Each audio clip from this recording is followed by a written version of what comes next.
C'est Ça fait débat, mesdames et messieurs. Merci de votre fidélité. Bienvenue dans ces grands magazines politiques sur votre chaîne Télé 50. Vous nous suivez de partout. Ça fait la une en République démocratique du Congo. Beaucoup de sujets, mais il y a eu inauguration des Congo Airways. C'est aujourd'hui. C'est vraiment un sujet, on ne devait pas s'en passer. Mais ça ne fait pas débat quand on inaugure des avions. Alors nous allons parler des OMD, qui sont les objectifs du millénaire pour le développement. Progrès réalisés en République démocratique du Congo. C'est Augustin Matata Ponyo, Premier ministre, qui l'a dit. Il a tweeté le 7 octobre à 7h15, disons ceci, je cite, « L'évaluation des OMD indique que la RDC a fait beaucoup d'efforts pour réduire, même si les défis restent énormes. » C'est Augustin Matata Ponyo qui l'a dit. Et puis, l'actualité va nous ramener encore une fois en politique. Juste à quand on va publier ces calendriers aménagés de la CENI, ces calendriers tant entendus. Alors ça fait débat, on en parle avec des acteurs politiques. Sur ce plateau, une première participation de Ferdinand Kambere, ministre honoraire des Affaires sociales. Il est cadre au sein du PPRD. Ferdinand Kambere, merci d'avoir répondu à notre invitation. Du côté de la majorité, vous êtes accompagné par ces cadres de la CCI, la Convention des Congolais Unis, Albert Dieka. Merci également d'être venu. C'est moi qui vous remercie, Mathieu. À vos côtés, l'opposition, l'UNC, il est porte-parole, Jolino David Makelele, député provincial ville de Kinshasa. Merci d'être venu. C'est moi qui vous remercie. Un acteur indépendant sur ce plateau, Laurent Onyemba, il est juriste de son État. Laurent, encore une fois, merci d'être venu. Merci, cher ami Mathieu. Alors, le rapport national des suivis des OMD avec 8 indicateurs pour le développement en République démocratique du Congo. Matata Ponyo parle des progrès réalisés en RDC pour les objectifs du millénaire pour le développement. Ferdinand Kambere, vous êtes du PPRD, donc vous êtes de la classe qui dirige. Est-ce qu'il y a eu progrès? Absolument, il faut le reconnaître. Quand est-ce que le gouvernement a pris une nouvelle orientation pour essayer d'apporter le bien-être aux Congolais? Vous le savez, c'est à partir de 2000. Et qu'à 2001, avec le président, il s'est engagé sur la voie où il faut, n'est-ce pas, s'inscrire sur le pacte des millénaires pour le développement. Et que donc, à cela, il a dit, c'est choisir des axes, comme vous le savez, pour les atteindre. C'était notamment s'inscrit sur la voie de la démocratisation et de la décentralisation. Ça, c'est sur le plan politique, mais sur le plan économique, il a dit donc aussi envisager un certain nombre de programmes, comme vous le savez, et c'est parmi ces programmes qu'on peut maintenant dire sur le plan social qu'est-ce qui a été fait. Parce qu'entre autres, lorsqu'il s'est engagé, par exemple, dans les programmes financiers des institutions de Bretton Woods, pour que ceux-ci puissent nous assister à assainir nos finances publiques, c'était justement pour que le gouvernement puisse mobiliser plus de ressources des partenaires extérieurs et que ceux-ci nous assistent dans les programmes, par exemple, au niveau de la santé, les programmes au niveau de l'éducation et les programmes au niveau des infrastructures. Et ça, vous avez compris que le gouvernement s'y est engagé sérieusement et qu'il y a aussi non seulement le programme de paiement de la dette, des services de la dette publique, il y a aussi, vous avez compris qu'il s'est engagé sur la voie aussi de lutter pour l'effacement de la dette. Et qu'en 2010, nous qui étions acceptés dans ce programme comme un pays pauvre et très endetté, au moins en 2010, on était déjà sous-endetté, comme le disait, je me le rappelle, le Premier ministre Mouzito, et qu'aujourd'hui, parce qu'on a réussi à payer ses dettes, parce qu'un parent qui paie ses dettes, c'est un parent qui est en train de sortir pour commencer de nouveaux programmes. Maintenant, nous pouvons dire, nous construisons des écoles, nous construisons des hôpitaux, nous achetons des avions, nous achetons des trains et nous achetons ceci avec des ressources propres. Pourquoi? Parce qu'il y a la base où il fallait effacer la dette, il fallait ainsi tant d'autres programmes qui sont du reste acceptés par exemple, Vous avez suivi, vous venez de citer le Premier ministre Matata, mais il n'y avait pas que lui qui avait parlé, il y avait aussi le coordonnateur pays PNUD qui a parlé, qui a appuyé, qui a reconnu que certes, il y a encore des défis par rapport à ces objectifs du millénaire pour le développement, mais nous attendons la RDC dans l'atteinte de ces objectifs, mais qui s'inscrivent aujourd'hui sur le programme de l'émergence d'ici 2030. Ministre honoraire Ferdinand Kambere, merci. Alors, qu'en pense l'opposition? Jolino David Makelele, vous êtes de l'UNC, le Premier ministre l'a dit, les défis restent énormes. Est-ce que vous aussi, vous avez vu d'avancées quand on parle de la réalisation des OMD? Cher ami, j'ai l'habitude d'être concret quand je parle des sujets qui peuvent intéresser les salons UP de la ville. J'aime bien que la maman qui est à Kingasani, à Maloueka, à Kibalituri ou à Monedito puisse comprendre de quoi nous parlons. Cette maman-là, c'est la photographie de ce que peuvent être ces objectifs du millénaire. Alors, commençons par un des objectifs, c'est-à-dire réduire l'extrême pauvreté et la faim. Allez demander à la maman qui est à Kanlouka, qui n'avait jamais connu ça sous Mobutu, excusez-moi. C'est pas que je fasse l'éloge de Mobutu, personne ne me croirait. Cette maman, actuellement, quand elle va au marché, la maman moyenne, si j'ose dire, elle achète de l'huile pour sa cuisine dans un sachet. On lui met une portion, presque une cuillère, dans un sachet. C'est depuis pratiquement 8 ans, 10 ans qu'on assiste à ce genre de choses. La même maman, quand vous allez à Matalikibala, vous allez la trouver en train d'acheter de la tomate concentrée. Eh bien, il faut qu'on ouvre la petite boîte de tomate concentrée, qu'on prenne une cuillère, qu'on lui serve. Chose qu'on n'a jamais connue dans ce pays. Dans tous les grands supermarchés au monde, on n'achète pas la même quantité, à chacun sa bourse. Sauf que vous allez dans ces supermarchés, ces mamans-là ne rêvent même pas d'y aller. Alors, quand vous comprenez que réduire la faim ou la pauvreté, ça doit, les bons indicateurs, ils sont là. Quand cette maman, par ailleurs mère de famille, ne peut même pas rêver d'envoyer son enfant à l'école maternelle gratuitement, comme la Constitution le prescrit, comment voulez-vous que cette maman vous parle de progrès dans l'enseignement? C'est assez sélectif. Et tout cela, pourquoi? Je n'ai pris que 2 exemples, je peux arriver même au niveau de la mortalité. Quand vous voyez toutes ces mamans, ces jeunes femmes qui abandonnent leurs enfants dans les maternités, parce qu'elles savent qu'elles ne pourront pas élever ces enfants-là. Ce sont des exemples. Moi, je parle. Mais c'est la PNUD qui vient de l'affirmer. 30% de la RDC, les enfants de moins de 5 ans, la mortalité a diminué. Oui, je dis que si la mortalité a diminué, à l'échelle du Congo, c'est encore gravissime. Et ce, par rapport au moment où on a démarré, on a fixé ces objectifs pour la République démocratique du Congo, pour l'ensemble du monde, mais particulièrement au moment où la RDC a commencé à les exécuter. Donc, je viens de vous faire la démonstration et je tiens à ce que quelqu'un me dise le contraire. À moins que ça se passe dans les assiettes des membres du PPRD. Mais les familles que moi je connais, quand on va chez eux, les familles moyennes, on trouve ce genre de situation. Donc l'extrême pauvreté, elle a peut-être été réduite dans certaines familles, dans certaines portions, mais pas là où le Congolais moyen vit. Et là, je vous parle encore en ville. Si vous allez dans nos villages, vous allez voir, il y a des villages où les gens vivent encore dans des situations pires que avant l'indépendance. Donc, pour ne faire qu'une brève intrusion par rapport aux autres sujets, aux autres objectifs, je dirais que, l'un des autres indicateurs, c'est le budget concernant les services sociaux de base. Regardez dans le budget, Matata, regardez ce qu'on donne aux affaires sociales, ce qu'on donne aux personnes handicapées, ce qu'on donne même aux étudiants en termes de bourse. Tout ça, ça forme l'assistance aux soins de santé primaires.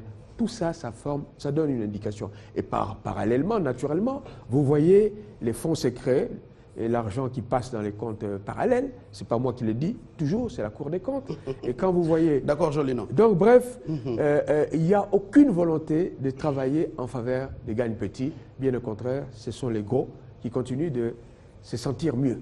Oui, indicateur pour les développements du millénaire en RDC. Alors, on va prendre un indépendant. Laurent Onyemba, vous, quelle lecture vous faites? Est-ce que les discours du responsable pays PNUD avec celui du Premier ministre Matata correspondent à la réalité sur terrain? Je vous remercie, cher Mathieu. C'est toujours un plaisir de passer par Télé 50, mais surtout pour parler de notre population, du bonheur de cette dernière. Mais je ne sais pas de quel PNUD vous parlez, parce que dans les rapports que nous avons, le PNUD dit la RDC est dernier de peloton, non pas, sur l'échiquier des pays qui émergent vers les objectifs du millénaire. Vous retiendrez par exemple avec votre source, comme vous avez cité le PNUD, on dit le document final de la RDC, comme l'indique le PNUD, dit qu'il y a 3 objectifs à retenir. Ces pays n'atteindront pas les objectifs d'ici 2015. Des progrès importants ont certains été réalisés au niveau de la scolarisation primaire et de l'alphabétisation, ainsi que de santé des enfants. Les conflits armés ont globalement entravé la marche du pays vers les objectifs, les dépenses budgétaires étant affectées prioritairement au secteur de la défense nationale. Mais c'est à ce niveau-là qu'on appelle justement la problématique de la responsabilisation, de la responsabilité d'un État. Plus tard, on dit population 70 millions d'habitants, taux de pauvreté 71%, revenus par tête 301 $, indice de développement humain 0,3. Mais où sont passés les cadres macroéconomiques? Où est passée la maîtrise du taux d'inflation? Non, non. À un moment donné, quand on veut être scientifique, il y a des questions de fond. Ça ne ressemble pas aux couleurs des étoiles qu'on met dans les partis politiques ou dans les états-majors politiques. La vraie question se trouve dans ce qu'on appelle aujourd'hui les sachets de la ménagère. Mathieu, c'est bien beau le discours. Vous savez que les institutions internationales comme le PNUD ont aussi une sorte d'embryon diplomatique, et tout dépend de quelle orientation vous avez par rapport à quel sujet et par rapport à quel débat vous faites. Mais quand vous regardez la réalité dans notre pays aujourd'hui, l'emploi, il n'y a pas d'emploi. Cela ne veut pas dire qu'il n'y a pas de secteur qui ne fonctionne pas. Sur ce plateau, l'autre fois, je l'ai dit, au niveau de la sécurité sociale, avec l'impulsion qu'on voit sur la sécurité sociale, on ne peut pas les méconnaître. Et c'est cela, le travail qu'il faut accepter. On a dit qu'on a bancarisé le peu qu'il y a, on ne peut pas l'accepter. Mais de dire qu'il y a des avancées vers les objectifs du millénaire, c'est se manquer du Congolais lambda. C'est se manquer de ces messieurs qui a Katakokombe qui nous suit. Mais le PNUD l'a dit. Vous-même, vous avez lu les textes là, on parle des progrès. Je dis ceci. Mais bien sûr, on n'a pas atteint tous les objectifs. J'ai dit les progrès sont là.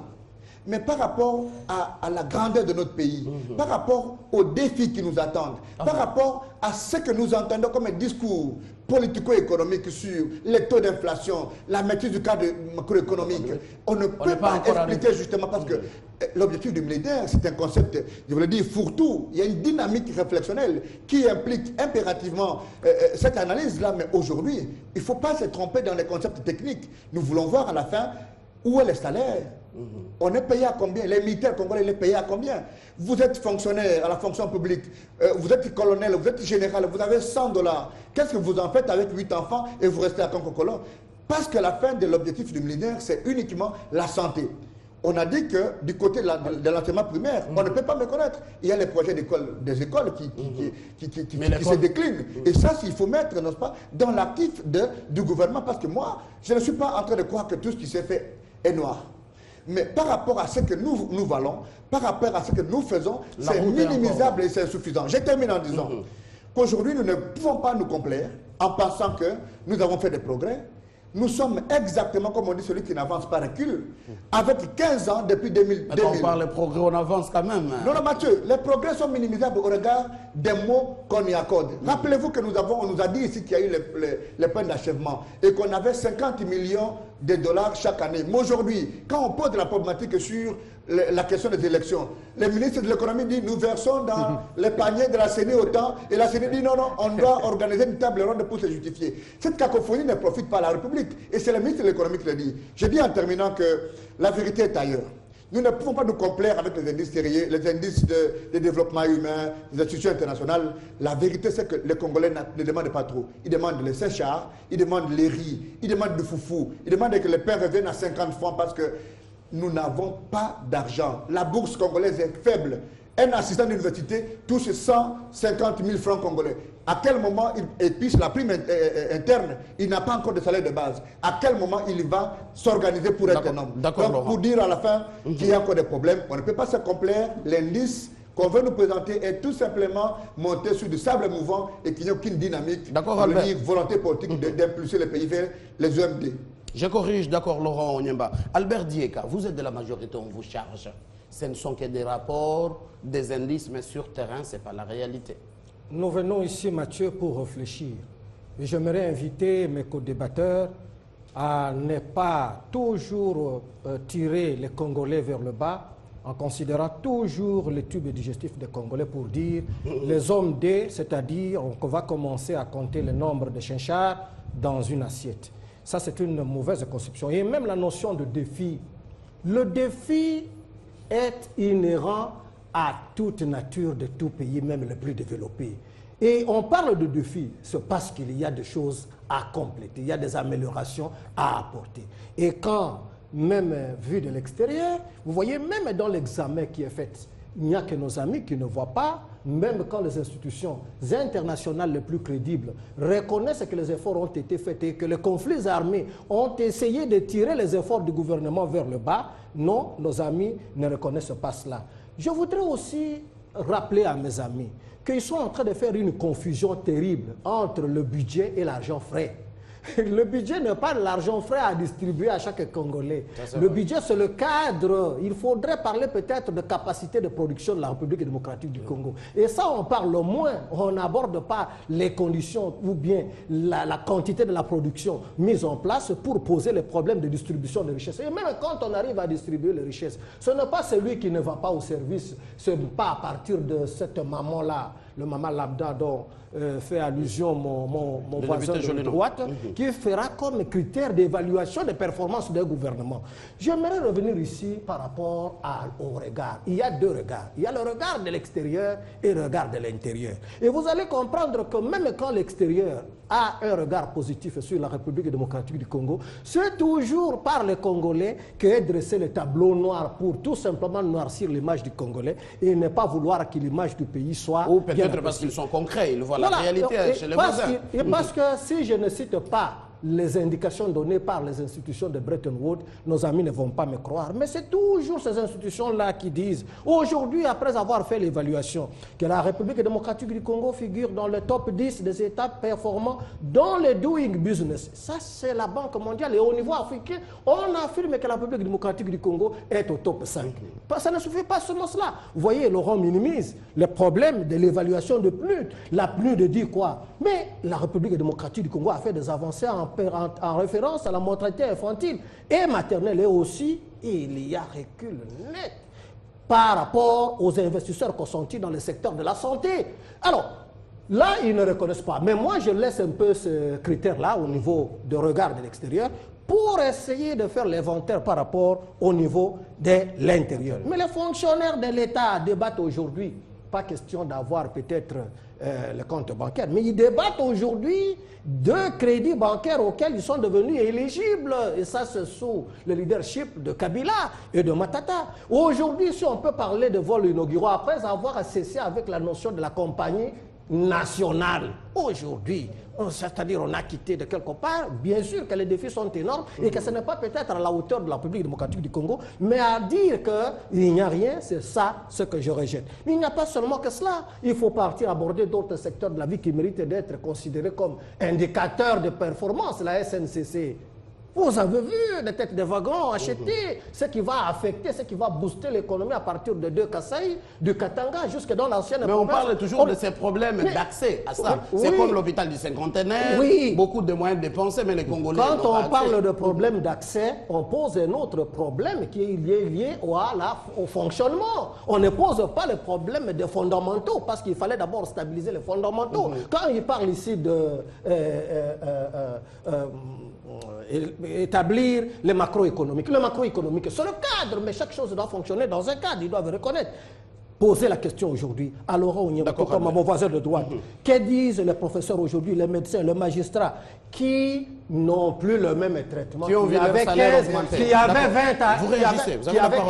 à 20 ans, Posez la question aujourd'hui aux élèves de l'école primaire et aux étudiants qui ont repris avec la notion même de l'année scolaire et de l'année académique. Ça avait cessé de fonctionner en République démocratique du Congo. Albert, équilibre de la parole. Je crois sincèrement qu'il y a des routes, il y a des écoles, comme l'a su dire le ministre honoraire. Il y a des ponts, il y a des hôpitaux qui ne sont pas encore suffisants et il faut cesser de faire peur au peuple congolais. Le Congo bouge, le Congo avance et les défis sont à relever. Je réponds à mon cher ami Albert Dieka, qui est dans une confusion, je vous le dis, palpable.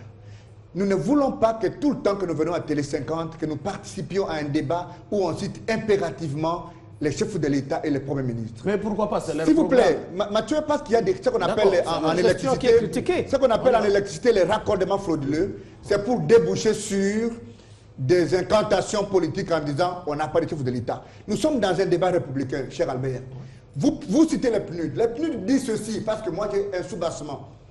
C'est un fait certain aujourd'hui que les spécialistes du domaine sont unanimes et reconnaissent que la RDC ne pourra plus réaliser les objectifs millénaires pour le développement d'ici aux échéances fixées en 2015, malgré les quelques avancées.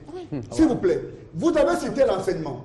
Moi, je suis dans le secteur de l'enseignement. Est-ce que vous savez qu'un professeur d'université a aujourd'hui un salaire de $2000 qui était de combien? De 40 $. Pas les débats, s'il vous plaît. Mais s'il vous plaît, Albert. Il vient de 40 $. Pas les professeurs, s'il vous plaît. Qu'on rentre dans la thématique. Mais ce salaire-là, ça s'appelle prime institutionnelle. De 40 $ à 2000. S'il vous plaît. Ne déviez pas les débats, s'il vous plaît. Cher Albert, j'avais la parole, je pensais. Merci. Mais ce salaire, l'assistant d'université a combien? 155 000 francs congolais. Et c'est la prime institutionnelle, ce n'est pas son salaire de base. Et j'en appelle à ceux qui ont la décision de dire... Ils attendent la mécanisation ou c'est ça les salaires? Non, j'ai dit c'est ça la prime institutionnelle. Le salaire de base est de 90 000 francs congolais. Cher Albert, vous avez oublié que vous n'avez pas l'autorisation, je parle du droit administratif, de vous réfugier au passé. Sur quelle base vous dites que c'est par rapport à 40 $? Jusqu'à quand vous allez continuer à citer le régime Mobutu si c'est 15 ans après pour justifier? Non, non, nous ne sommes pas dans ce débat. Nous sommes dans un débat républicain et intellectuel pour dire que nous sommes reconnaissants par rapport aux avancées, mais que les avancées ne sont pas significatives sur les OMD comme voulu aujourd'hui. La misère congolaise, le chef d'État l'a dit au Katanga, notre adversaire commet la misère. Il faut combien d'efforts? On ne peut pas confondre les budgets et les réalisations. Nous savons que le budget, c'est une matière plutôt et une sorte de miroir de recettes, mais impérativement, ce n'est pas la réalité. Donc, il faut retirer les mots confusion. La vérité est que le gouvernement, il n'y a pas beaucoup de volonté politique parce qu'il n'y a pas, il y a coulage de recettes. Il faut impérativement que tout le monde travaille vers ce que Matata n'a pas voulu, le coulage des recettes, pour qu'il y ait finalement les objectifs qui soient atteints au niveau de la France, de l'école primaire et d'ailleurs. Équilibre, on fait circuler la parole. Un mot à Ferdinand Kambere. Finalement, je suis en train de comprendre que personne n'a contredit le Premier ministre, madame. Ah voilà. Parce que dans son évaluation, il a reconnu qu'il y a des progrès, mais que malgré le progrès, il y a encore des défis à relever. Les coordonnateurs pays PNUD, il a répété la même chose et il nous a appelés à l'émergence. Qu'on adhère au programme d'émergence jusqu'à 2030 et au programme de développement durable jusqu'à 2050. Voilà ce qui a été dit et jusque-là, personne n'a contredit. Parce que ce qui a été jeté comme base, depuis qu'on a souscrit à ces objectifs, parce que ce ne sont que des objectifs du millénaire. Et j'ai dit ici que ça nous a aidé à nous tirer du statut où on était un pays pauvre, très endetté, et aujourd'hui on n'est plus un pays endetté. On est seulement un pays pauvre. Non, parce qu'on reconnaît qu'il y a maintenant des défis, on est en train de se mettre au travail par rapport à d'autres défis à relever. Et on est dans tous les axes qui concernent le social. Vous avez parlé tantôt de l'accès des populations à ces services sociaux de base. La gratuité de l'enseignement primaire. Ça doit poser effectivement problème. Parce qu'avant ça, qu'est-ce qu'il faut? Il faut des infrastructures. Il faut construire des écoles avant de parler de l'accès de ces enfants à ces écoles. Jusqu'à quand? Il faut parler de la santé. Je vous dis que... Vous avez 15 ans au pouvoir, jusqu'à quand? Je dis déjà, pour le développement durable, tous les pays, ce n'est pas simplement pour la RDC, tous les pays s'inscrivent dans le programme de développement durable d'ici 2050. Ça va. C'est d'ici 2050. Ce ne sont pas des choses qu'on ramasse par coup de baguette magique. Non, on s'inscrit dans des programmes, on n'est pas les seuls. On est en train de parler de l'emploi ici. j'ai été ministre de l'Emploi. Et vous réfutez les cadres macroéconomiques. Sans stabilité des cadres macroéconomiques, vous allez attirer comment les investisseurs dans ces pays? Sans une justice équitable, vous allez attirer comment les gens qui viendront investir dans le pays? Il faut stabiliser tout ça. Il faut des institutions stables. Comme l'a dit Albert, il faut faire cesser de faire peur à ces investisseurs, de faire peur à la population. Que tout le monde s'investisse dans le cadre de la paix. Et ainsi, la démocratie va avancer. Ça va faire évoluer les indices. Joli nom, David. Oui, et d'abord, si les sujets n'étaient pas gravissimes, c'est depuis un certain temps que je me serais, disons, gondolé.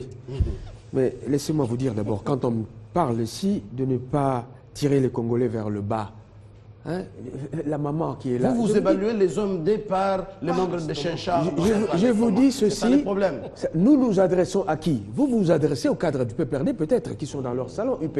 Moi je m'adresse à la maman qui est à Kingasani, à la maman qui est à Kanluka, à la maman qui est à Moneditu. Il a droit à la parole. Cette maman, elle a droit aussi d'exprimer. Si vous ne prenez pas la parole pour elle, et moi je prends la parole pour elle. Donc je vous dis, cette maman-là, quand elle vous entend dire que chez elle, il y a du progrès socialement, elle qui vient depuis 15 ans, elle n'avait pas acheté de l'huile dans un sachet, je crois qu'elle va vous regarder. Vous êtes en train de dire qu'il y a eu aversion de la situation. Sous Mobutu, ça allait mieux, et maintenant ça ne va pas. Vous évitez de le dire. Mais non, mais attendez, mon cher ami. Qui peut vous dire, je prends l'exemple des étudiants. Est-ce que vous savez que sous Mobutu, les étudiants mangeaient, il y avait des restaurants universitaires. Ça, c'était un petit exemple. Ah oui, vous l'avez. Là, j'ai pas mangé. Ah, peut-être, je ne sais pas à partir de quelle année, mais voilà. Je vais vous dire qu'il y avait des restaurants universitaires. Ça c'est une parenthèse. Bon, ça va, c'est une parenthèse. Mais quand on vous dit, et puis on commence à faire l'éloge des institutions internationales ici. Ah, quelle découverte! Je suis ravi. C'est sûr qu'il déclare tout ça. Je suis ravi. Parce que quand nous nous faisions remarquer que ces institutions peuvent avoir un regard qui peut nous concerner, on nous disait, attention, soumission à l'étranger. Alors, quand on nous dit qu'effectivement, ces institutions reconnaissent les efforts de la RDC, il faut suivre ce que disent. Moi, je veux aussi qu'on me dise, qu'on reconnaisse, quand ces institutions disent qu'à l'indice du développement humain, la RDC est parmi les échecs, les chèques, comme disent les Quinois. Et quand on me dit sur l'indice de corruption, nous sommes champions, il faut aussi le reconnaître. Ce sont les mêmes. Et les mêmes quand vous disent aussi que les investisseurs ne peuvent pas venir au Congo parce que vous créez un climat politique délétère. Vous vendez mal votre pays. C'est peut-être ça le mot. C'est ça. Vous de l'opposition. Attendez, je suis en train de dire ceci. Vous ne pouvez pas faire, disons, recourir aux institutions internationales seulement quand ça vous arrange.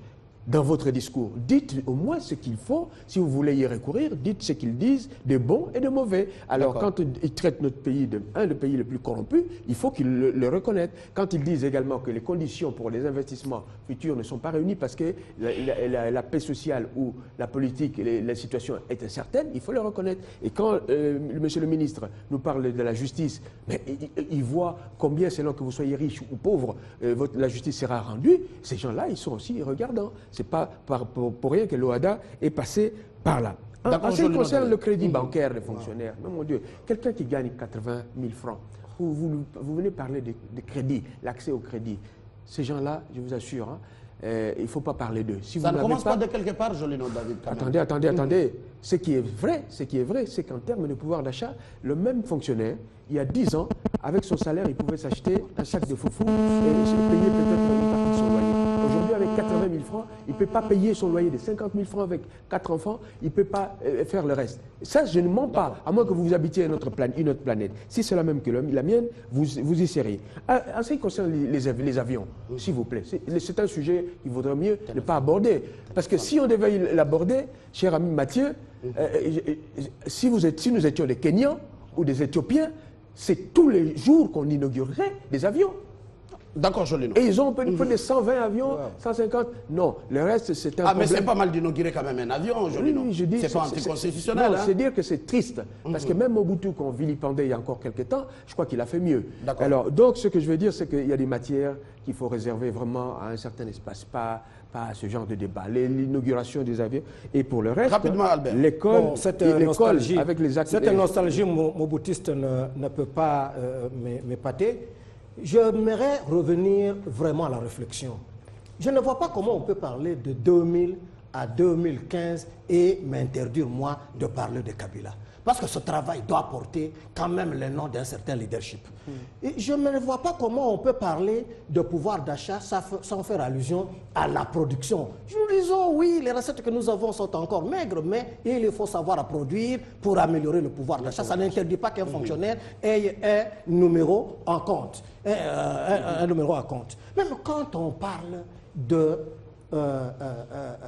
2000 $, 1000 $. Mais on nous interdit de voir le point de départ. Mais qu'est-ce qui peut nous permettre de dire que le Congo avance ou le Congo n'avance pas? Qu'est-ce qui peut nous permettre de dire que c'est du surplace par rapport au moboutisme ou c'est du surplace par rapport à Kabila? C'est tout cela et faire l'histoire réelle de ce pays, l'histoire dont on n'a pas besoin d'apprendre à l'université. Dire que nous avons quitté de cette époque de 40 $, aujourd'hui on est à 2000 $. Est-ce que c'est cela vilipender Mobutu et ascenser ceux qui sont au pouvoir aujourd'hui? Je ne vois pas. Sincèrement, j'aimerais inviter mes frères, même quand on parle de développement durable aujourd'hui, tous les pays sont atteints. Parce que pour parler de triangle, de l'équilibre en termes de développement durable, il y a l'économie. Nous avons des problèmes économiques, mais que peut-être les États-Unis n'ont pas de problèmes économiques.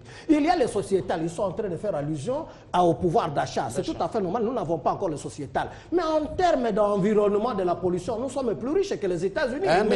Nous sommes plus riches que les États-Unis. Et à ce moment-là, la notion même de développement durable peut être plus développée à nous dans un secteur, mais moins développée par rapport aux autres. Mais ce qu'il faut retenir, c'est de dire aux Congolais, il faut produire. Il ne faut pas seulement se référer à celui qui n'a aucun D'accord pour cette précision, pour dire que le pays n'avance pas parce qu'il mange 2 têtes de chinchards par jour.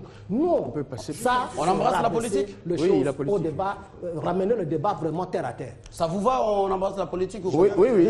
Je voulais peut-être ajouter... 30 secondes, d'accord. Alors, moi je voulais dire ceci à cher ami Albert Dieka, que dans toute dialectique, parce que quand on parle comme scientifique, il faut toujours parler des bases dialectiques. Il y a la thèse, il y a l'antithèse, il y a une synthèse.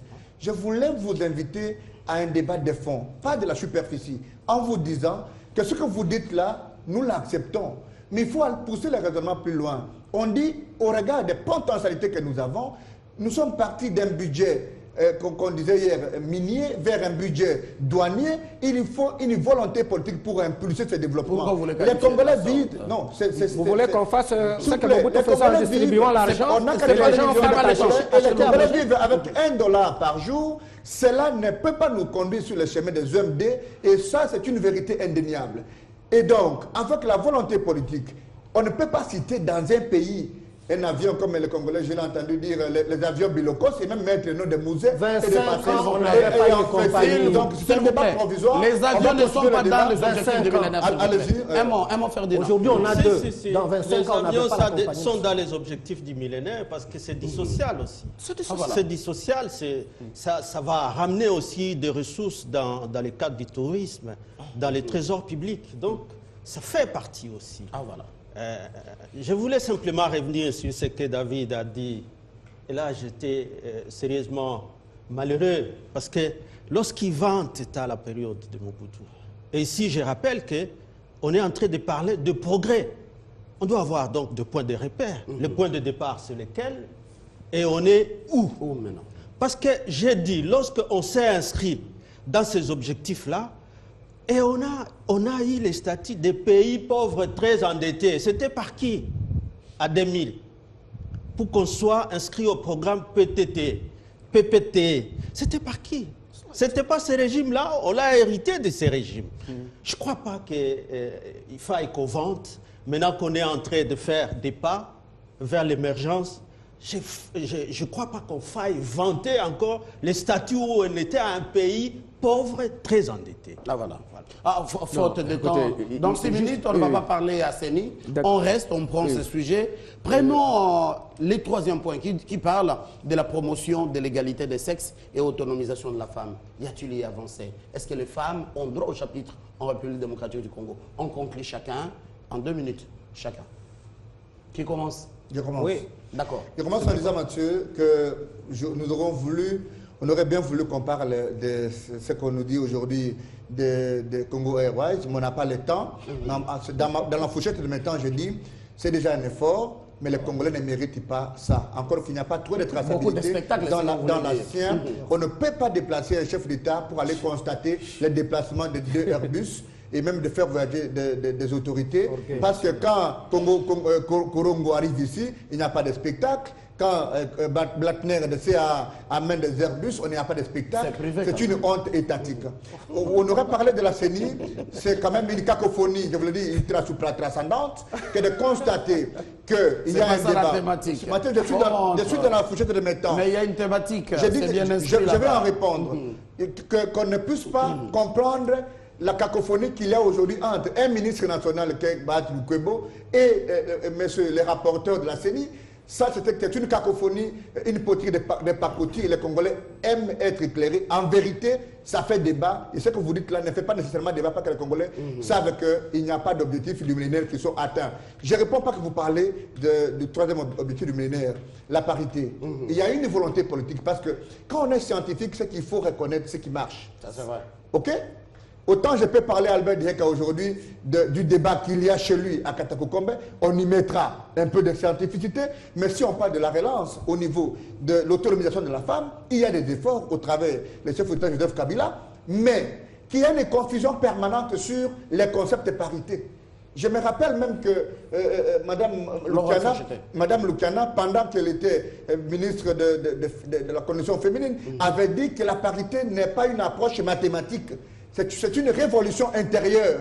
Mais quand on commence à aller jusque même au niveau de la loi électorale pour dire, dans toute circonscription, il faut que la femme occupe ceci ou telle place, il y a un problème. S'il vous plaît, Mathieu, une question de fond. Je mets quiconque au défi qu'il y a mariage entre ce qu'on voulait glisser à la loi électorale en donnant un quota à la femme et la problématique de la femme telle que voulue par les objectifs du millénaire. C'est déjà bref, il faut une volonté politique et je termine en disant qu'il faut des efforts dans tous les secteurs parce que les Congolais savent que ce n'est pas le discours, ce ne sont pas des stratégies, ce qui compte, qu'il faut que les Congolais mangent. On ne les résume pas au ventre, mais tout ce que nous faisons, Albert Dieka, c'est le ventre qui compte. Autonomisation mais des pas femmes. le ventre au sens du manger. Je suis très philosophique, trop métaphorique, donc je sais que vous me prenez au mot par d'accord, Laurent. sens. Respect de la parole, s'il vous plaît. Je David Makenene. Autonomisation de la femme. Et on conclut en je même temps. prends 2 illustrations. La place de la femme dans, dans la vie publique, donc dans les institutions, et le rôle de la femme dans la société. En ce qui concerne la place de la femme dans la vie publique, je ne sais pas quels sont les incitants qui ont été mis en place pour permettre aux femmes d'aller de l'avant. Encore que je suis contre, moi, toute volonté égalitariste. C'est-à-dire, et d'ailleurs les femmes qui ont conscience de leur rôle, parfois n'aiment pas qu'on leur attribue, si j'ose dire, des avantages qu'elles ne méritent pas. Tout simplement parce qu'elles sont femmes. Et qui diriez-vous de ce Parlement rwandais où on retrouve 50% d'hommes, 50% de femmes? Pourquoi pas en RDC? Mais pourquoi pas? Mais on l'a déjà dit, on l'a jamais fait. Hein, voyez-vous? Et ici, moi, quand on voit ce genre, même dans les partis politiques, ce qui est terrible, dans les partis politiques, moi dans mon parti, je peux prendre celui-là, quand vous prenez les organes de décision, chez nous, vous avez le secrétaire général Ewanga qui est un monsieur, à ce que je sache, et son adjoint, premier adjoint, c'est Loubaya, un monsieur. Vous avez Mme Tayeya, qui est deuxième secrétaire, vous avez Mme Babandoa, qui est tout ça. Presque la même philosophie comme on peut perdre. Non, non, c'est-à-dire que quand on voit en termes de parité, nous n'avons pas attendu qu'il y ait des lois pour faire mieux, et je mets quiconque au défi de dire que ce qui s'est fait chez nous à l'UNC, c'est fait chez eux. Et à ce qui concerne la femme, c'est aussi la situation sociale de la femme. La situation sociale de la femme. Aujourd'hui, la femme lambda, la maman qui est au village, quel est son sort par rapport à la promotion sociale? Qu'est-ce qu'elle vit? Elle vit, elle a encore. Il y a encore des femmes qui sont en train de porter des sacs de makala au dos et qui ne savent pas comment nourrir leurs enfants, qui peuvent s'autonomiser, certes, mais comment, quand on voit nos jeunes filles qui alimentent quasiment leur foyer, et bref, c'est toute une politique sociale qu'il faut mettre en place. Et cette politique sociale tient de la politique tout court. Et la politique tout court exige naturellement qu'il y ait respect des engagements, qu'il y ait, par exemple, respect de la Constitution, qu'il y ait, par exemple, cette CENI qu'on ne puisse pas embrigader pour qu'elle n'arrive pas à faire des élections. Albert Dieka, on conclut rapidement. Wow. Je ne vois pas ce que Katako vient chercher ici. Je voudrais inviter il y a les femmes là-bas, Laurent Onyeba, parce que là, il y a un homme dont la boulimie du pouvoir est en train de faire couler le sang de ses électeurs. Et ça, c'est une parenthèse, ce n'est pas notre matière. Mais par rapport à la femme, par rapport à la femme, par rapport à la femme, que l'honorable Ntundula, que tu veux citer, n'est pas présent sur le plateau. Parce que moi, j'ai dit un homme dans l'ennemi du pouvoir. Concluez, ne citez pas le Ntundula, parce que vous avez tendance à faire du raccordement frauduleux sur Ntundula, mais je n'ai cité que Katako, Ntundula n'est pas Katako. Je suis moi-même victime de raccordement frauduleux, vous le savez. Déjà que la radio de la MP que vous voulez citer est déjà rentrée, est déjà sur le PV, donc vous n'avez pas besoin d'aller dans ce débat. Ce n'est pas ça le débat. Vous avez ramené Katako dans un débat national. Ce n'est pas le débat. Par rapport à la femme, le décor est planqué. Les lois sont là. Que le femme puisse se mettre en tête qu'on ne fera pas du remplissage. Ça sera du méritoire. Maintenant, il faut que les femmes se lèvent pour envahir les arènes de pouvoir, là où se décide, là où se cherche le pouvoir. L'UNC vous a lancé un défi. Est-ce qu'au sein de la CCI, la femme a une place?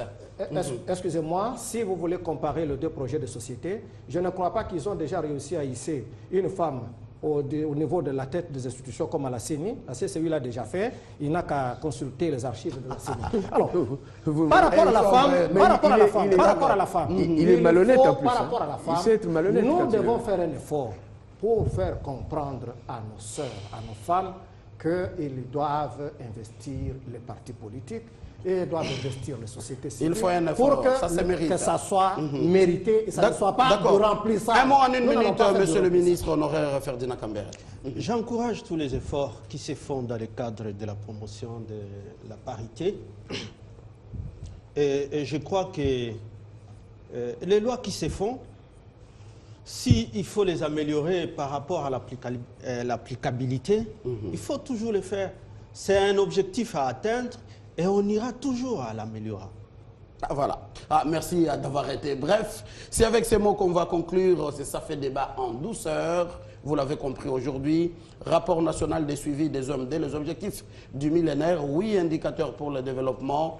En RDC, progrès réalisés pour ces OMD. Dixit, le Premier ministre du gouvernement de la RDC, Matata Pognon. Merci à vous, Albert Dieka, vous êtes cadre au sein de la CCI, d'avoir répondu à notre invitation. Merci. Accompagné du côté du PPRD par Ferdinand Kambere, ministre honoraire de l'emploi en RDC et des affaires sociales. Merci de nous avoir honorés, d'avoir répondu à notre invitation. Merci. Jolino David Makelele, porte-parole de l'UNC, parti au sein de l'opposition. Merci d'être venu, Jolino. Merci beaucoup. Honorable Jolino. Et puis Laurent Onyeba, juriste, notre invité. Il est devenu invité maison. Merci également d'être venu. Merci, cher Mathieu. Mesdames et messieurs, merci de votre fidélité sur votre chaîne. Très bonne continuation.